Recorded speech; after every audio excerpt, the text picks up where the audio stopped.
You're calling this a modest property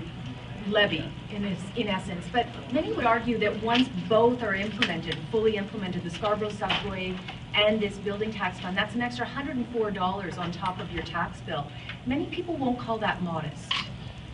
I think people have a choice, which is that we can continue with this, I think, grossly misleading approach that has been adopted in the past, which is to announce the approval of all of these projects that we know we need, especially when it comes to transit and housing, and just not make any provision of how we're going to pay for them. Or we can be honest about this and say that there's a way to pay for this in a designated fund so people will know it's not getting mixed up in the black hole. They can clearly see the difference between the operating budget and the capital budget, which are two very distinct and different things, and we can finally get on with doing some of these things in the city. This won't solve the problem entirely, but it's a start, and I think to do nothing is exactly a prescription to have us no further ahead than we are today in terms of the deficit. Mayor Tory, right now that say I can't afford at the end of 5 years to be paying more than $100 additional onto my property tax bill. I'm sympathetic to the fact that people are struggling, but I would say that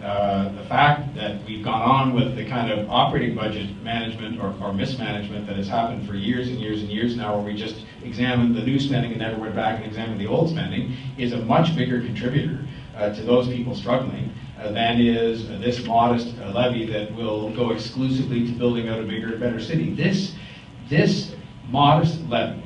will contribute to people being able to get around the city, which is still the biggest single complaint I get. It will allow people to have easier access to employment and to opportunity, which will help their families as much as anything else we can do for them. And it will make a positive difference on the housing